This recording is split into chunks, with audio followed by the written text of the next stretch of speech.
Un jour après le Burkina Faso, la Guinée équatoriale a menacé à son tour de rompre ses relations diplomatiques avec la France. En cause, un hôtel particulier de 5000 mètres carrés situé au 42 avenue Foch de près de 100 millions d'euros. La France l'a confisqué et s'apprête à le vendre aux enchères. Paris justifie cette saisie par l'affaire dite des biens mal acquis. Théodore Nguema Obiang Mangue, vice-président et fils du chef de l'État équato-guinéen, a été condamné par la justice française pour blanchiment et détournement de fonds publics. Mais posons la vraie question. Depuis quand c'est du ressort de la France de décider qui a ou qui n'a pas détourné les fonds publics en Guinée équatoriale, qui dispose d'une Cour des comptes souveraine à cet effet, tout comme la zone CEMAC par ailleurs?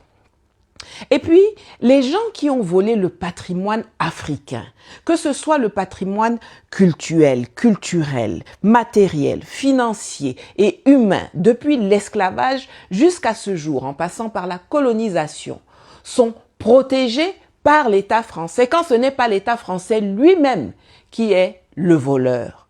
Mais c'est cette racaille qui s'arroge le droit de juger et de confisquer les biens d'un État ou d'un dirigeant africain. Mais on est où là?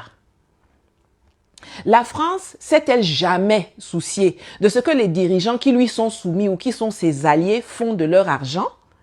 Les fortunes des émirs du Golfe, les avoirs des dictateurs de la France-Afrique, les milliards planqués à Paris ou à Mougins par des chefs d'État aux mains sales. Tout ça là dort tranquillement, naïo, au calme, dans les banques et les beaux quartiers français depuis des décennies, sans que la justice française ne bouge le petit doigt. Alors pourquoi c'est sur Obiang que vous venez gonfler vos narines de cocaïnomane? Peut-être parce que la Guinée équatoriale s'est éloignée de l'orbite française. Alors là, on utilise vite fait bien fait la justice comme instrument de pression géopolitique. Vous aviez vu ça avec Petit Débit du Tchad là, non? Quand il a commencé à prendre un peu de distance, paf, bien mal acquis. Maintenant qu'il est revenu dans le giron français, motus et bouche cousue. C'est tellement flagrant que c'en est loufoque. Et vous savez c'est quoi le pompon? Vous savez où ira l'argent de la vente de l'immeuble là?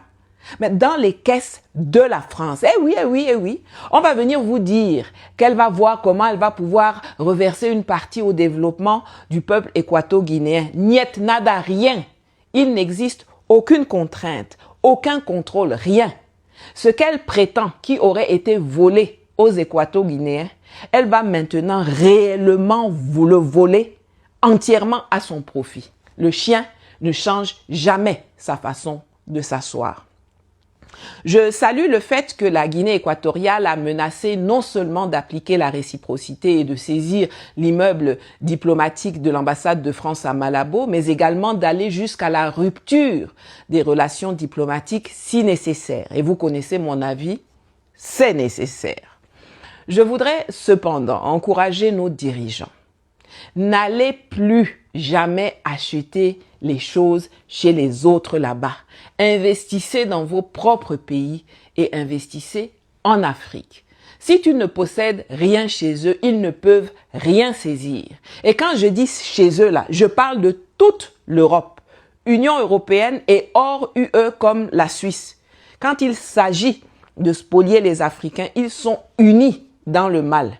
Je sais que vous savez de quoi je parle puisque je suis moi-même l'exemple flagrant de cette spoliation. À bon entendeur, peace out.